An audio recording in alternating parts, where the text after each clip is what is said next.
Dieu ne nous a pas prédestinés à la vie éternelle. Non, Dieu ne nous a pas prédestinés à être sauvés.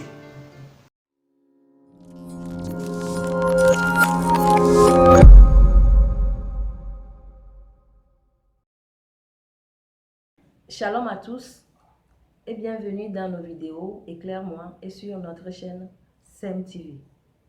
Aujourd'hui, nous abordons avec vous un sujet très important et qui embrouille beaucoup de chrétiens. Il s'agit de la doctrine de la prédestination.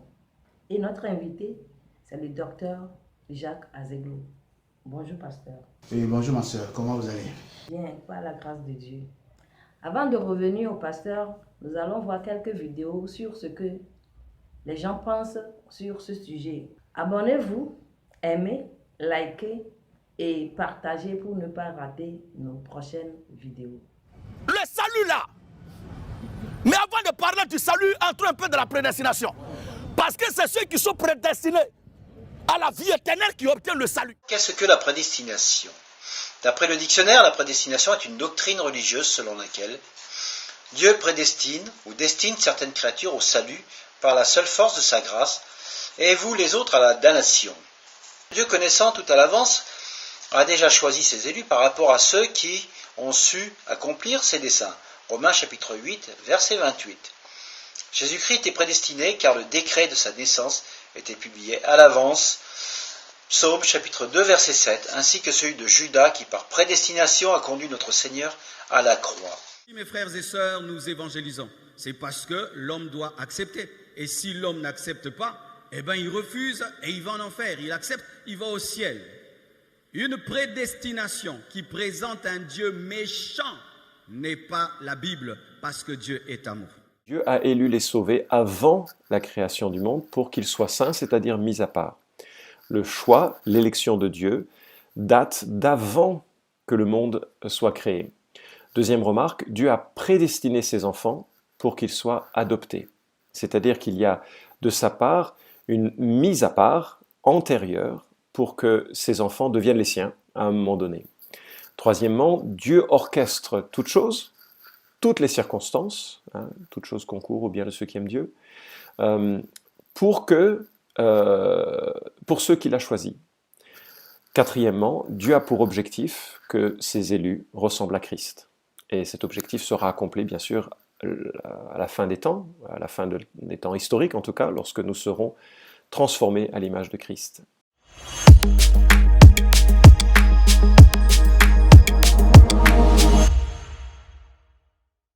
Dites-nous, pasteur, c'est quoi la prédestination selon les Écritures? Ok, merci beaucoup pour la question. Avant d'expliquer ou de dire ce que c'est que la prédestination, j'aimerais d'abord dire ce que la prédestination n'est pas. Parce qu'aujourd'hui, on entend beaucoup de gens se tromper sur le sujet. Et les explications que nous avons vues les gens donner ne sont pas très conformes à la pensée de Dieu qui est clairement exprimée dans la parole de Dieu. Je crois que ce qui trompe les gens, c'est la définition du mot lui-même, le mot français prédestination, qui trompe un peu les gens. Alors, qu'est-ce que la prédestination n'est pas? La prédestination n'est pas un appel au salut. La prédestination n'est pas liée au salut. Dieu ne nous a pas prédestinés à la vie éternelle. Non. Dieu ne nous a pas prédestinés à être sauvés. Dieu nous a élus. À ce niveau, c'est l'élection de Dieu. Dieu a élu son peuple Israël. Dieu a élu des gens. Et l'élection, c'est quoi? C'est le fait que Dieu nous a connus d'avance. Dieu nous a connus depuis le ventre de notre mère, avant même qu'on ne naisse sur cette terre. C'est ça ce qu'on appelle l'élection. L'élection est ce qui vient en premier. Et c'est ce que les gens confondent avec la prédestination. L'élection concerne ceux qui ne sont pas sauvés et la prédestination concerne ceux qui sont sauvés. Non, la prédestination n'est pas reliée au salut. Voilà ce que j'aimerais dire sur ce que la prédestination n'est pas. Maintenant, c'est quoi la prédestination? Le mot prédestination est traduit par le mot grec prorizo. Et prorizo, quand nous voyons dans le mot prorizo, il y a le mot horizon. c'est-à-dire la finalité. Prorizo, ça parle de la finalité, une finalité qui est prévue d'avance, une fin qui est prévue d'avance. Or, nous savons très bien que le salut n'est pas notre finalité. Le but final de Dieu pour nous, ce n'est pas notre salut. Au contraire, le but final de Dieu pour chaque être humain, c'est de ressembler à Christ. Mais notre salut est le début. Nous sommes sauvés et par le salut, nous commençons la marche avec Dieu.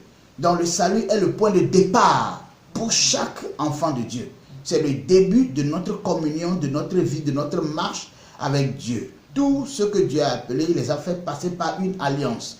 Et cette alliance-là représente l'alliance de Jésus-Christ sur la croix. Et cela nous introduit dans le salut. Donc nous sommes élus. Dans l'élection, il y a ce qu'on appelle la préconnaissance de Dieu. Nous sommes préconnus de Dieu. Donc la préconnaissance est reliée à l'élection. Maintenant la prédestination, ça parle de notre point d'arrivée. Et notre point d'arrivée, ce n'est pas le royaume de Dieu, ce n'est pas le salut non plus. Parce que les enfants de Dieu doivent comprendre que s'ils sont sauvés, s'ils sont nés de nouveau, c'est qu'ils sont nés dans le royaume de Dieu. Donc ils ne courent pas pour arriver au ciel. Ils sont nés au ciel. Ils sont nés dans le royaume de Dieu. C'est ce que Paul dit dans Colossiens chapitre 1, versets 12 et 13. Il dit, nous avons été transportés dans le royaume de Christ. Nous avons été déjà transportés. Donc quand tu es né de nouveau, tu es né dans le royaume de Dieu. Ça, c'est ce que tout le monde doit comprendre. Donc voilà, tu es en Christ. Donc notre prédestination n'est pas le royaume de Dieu non plus. Alors c'est quoi notre prédestination? C'est ce que nous allons voir maintenant en lisant ce passage. Romains chapitre 8 à partir du verset 29. Romains 8 à partir du verset 29. Car ceux qu'il a connus d'avance, il les a aussi prédestinés à être semblables à l'image de son Fils, afin que son Fils puisse le premier-né d'entre plusieurs frères. Ça veut dire quoi? La prédestination concerne notre maturité spirituelle, le fait de ressembler à Christ. Il faut d'abord être né de nouveau. Il faut d'abord être en Christ avant de ressembler Christ. Alors, l'élection nous introduit en Christ. C'est l'élection qui nous donne la vie éternelle, le salut. Maintenant, étant sauvés, nous sommes en Christ. Maintenant, en Christ, nous pouvons lui ressembler. Comme l'apôtre Paul va le dire dans 2 Corinthiens chapitre 3, du verset 18 jusqu'au verset 21, l'apôtre Paul dit que lorsque nous contemplons la gloire de Christ, nous sommes transformés dans la même image. Nous sommes transformés par l'image que nous contemplons. Donc c'est cette transformation-là qui est le processus auquel Dieu nous a prédestinés. Donc la prédestination concerne le fait que nous allons ressembler à Christ. Donc, la prédestination, Dieu nous a prédestinés à être semblables à Christ, à avoir l'image de Christ. Donc, c'est ce qui concerne notre prédestination. C'est ce que j'aimerais répondre avant de poursuivre avec vous. Merci beaucoup. Merci, pasteur. Et qui est prédestiné? Ok, merci ma soeur pour la question. Qui est prédestiné? Oui. Je crois que je l'ai déjà dit, les prédestinés, c'est ceux qui sont sauvés, ceux qui sont nés de nouveau. C'est eux qui rentrent maintenant dans la prédestination de Dieu. Tant que tu n'es pas né de nouveau, tu ne fais pas partie des prédestinés. Tu es parmi les élus. Quand tu n'es pas encore né de nouveau, tu es un élu potentiel. Parce que Dieu seul sait qui seront ceux qui vont écouter l'évangile et vont croire. Dieu seul sait. Dieu seul connaît. Même ceux qui ne sont pas encore nés. Même ceux qui ne sont pas encore nés, merci pour la précision, même ceux qui ne sont pas encore nés, Dieu les connaît. Dieu connaît le nombre de personnes qui ira au ciel, qui sera au ciel avec lui. Il connaît même les dates à laquelle chacun va accepter de croire en Jésus-Christ. Il maîtrise ces dates-là.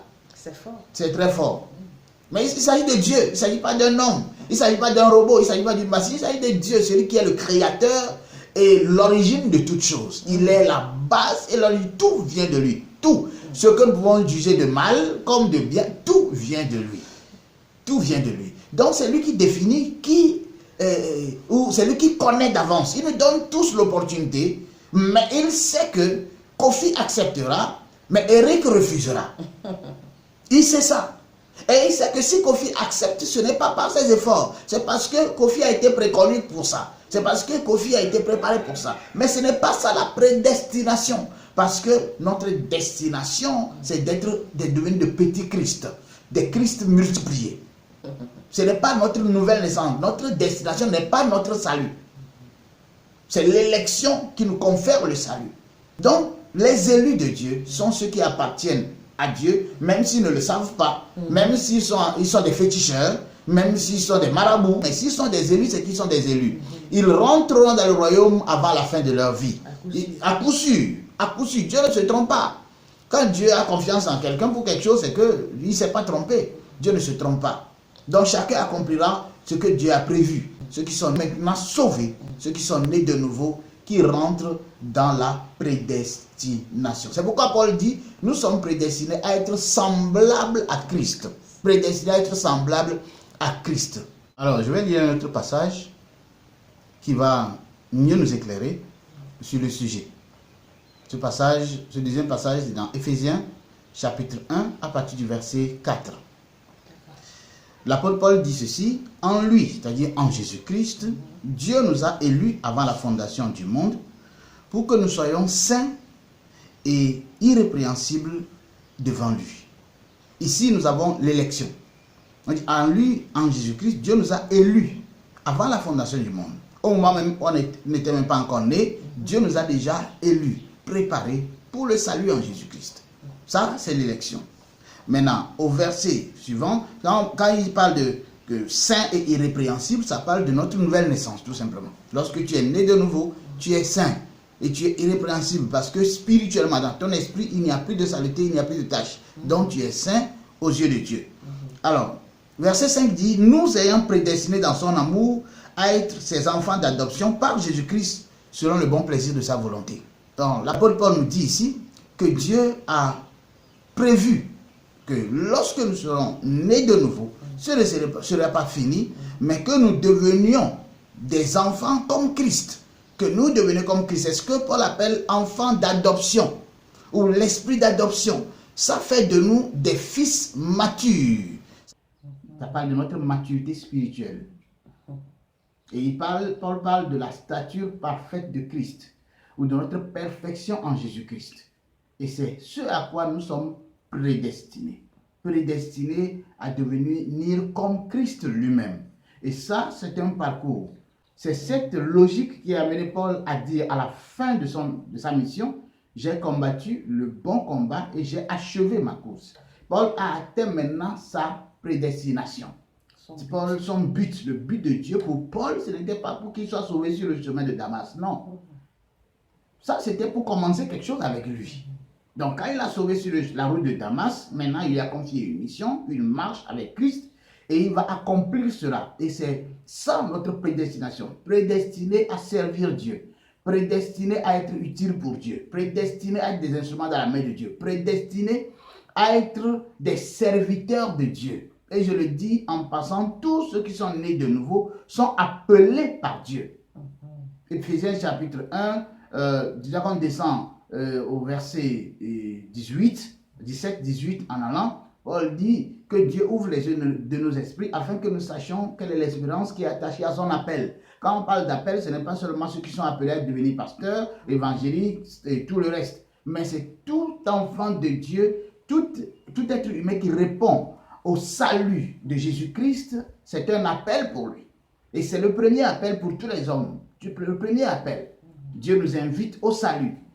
Et ça parle de l'élection. Nous sommes élus par Dieu et à travers notre salut. La destination finale que Dieu a prévue pour chaque enfant de Dieu, c'est que nous devenions comme Christ. Comme Paul a dit, soyez mes imitateurs, comme moi aussi je suis imitateur de Christ. Donc, Paul a compris cette vérité et il l'enseigne très bien. Et c'est nous qui ne comprenons pas. Nous pensons que quand on parle de la prédestination, c'est que Dieu nous a prédestinés au salut. Non, la prédestination n'est pas liée au salut. Selon les enseignements de Paul, la prédestination est liée à notre maturité spirituelle. C'est l'élection qui est liée à notre salut. Nous sommes appelés, choisis par Dieu à travers l'élection. Mais la prédestination fait de nous des enfants de Dieu responsables, des enfants de Dieu matures qui savent choisir les choses de Dieu selon la pensée et la volonté de Dieu. Paul a dit, dans le livre de Corinthiens, il a dit que nous avons la pensée de Christ. Et c'est à cela que nous sommes prédestinés. On ne peut pas ressembler à Christ sans avoir la pensée de Christ, sans savoir comment Christ comprend les choses. Et c'est ça qui est le vrai combat des enfants de Dieu. C'est ça qu'on appelle le combat de la foi. C'est relié au combat de la foi. Parce que pour ressembler à Christ, il faut demeurer dans la foi. Il faut marcher par la foi et non pas par la vue. Mais aujourd'hui, qu'est-ce qui se passe? Nous marchons par la vue. Nous marchons par les sentiments. Et c'est pourquoi c'est difficile pour nous de ressembler à Christ. Et quand on parle du fait de ressembler à Christ, c'est dans tous les domaines. Tous les domaines. Que ce soit dans notre adoration, que ce soit dans notre vie quotidienne, on voit Christ en nous. Comme les apôtres avaient ressemblé à Christ. C'est ce que Dieu voulait pour eux. Pierre qui était un peureux au départ, il est devenu un homme courageux. Il est devenu un grand prédicateur. Donc il a commencé par ressembler à son maître. On peut ressembler à Christ seulement si nous savons contempler Christ dans sa gloire, dans sa parole qui est l'évangile. Lorsque nous sommes dans la loi, lorsque nous abonnons dans la loi, on ne peut pas ressembler à Christ parce que Christ n'est pas dans la loi de Moïse. Des gens sont nés de nouveau, mais pour continuer la vie avec Christ, la vie avec Dieu, on leur a déposé de la loi dessus. On leur a imposé un certain nombre de lois à suivre. Ça les empêche de ressembler à Christ. La loi ne vient pas de Christ. Jean 1, verset 17 a dit que Moïse est venu par Moïse, mais la vérité et la grâce sont venues par Jésus-Christ. Donc lorsque je veux ressembler à Christ, je dois demeurer dans ces deux choses, la grâce et la vérité. La grâce et la vérité. La grâce et la vérité. Et c'est comme ça que je peux croître, je peux grandir spirituellement et ressembler à Christ. Et c'est ce qu'on appelle la prédestination. Ok? Voilà, c'est ce que je peux répondre. Merci, pasteur. Donc, si je comprends bien, nous sommes élus pour être sauvés et prédestinés à ressembler à Christ. Oui, bien sûr, bien sûr. C'est un peu le résumé de tout ce que je voulais faire comprendre à nos abonnés, à ceux qui nous suivent sur notre chaîne. Voilà ce que j'aimerais nous faire comprendre. Voilà un peu le message que j'ai aujourd'hui pour vous. Que le Seigneur vous bénisse. Merci, pasteur, pour les explications.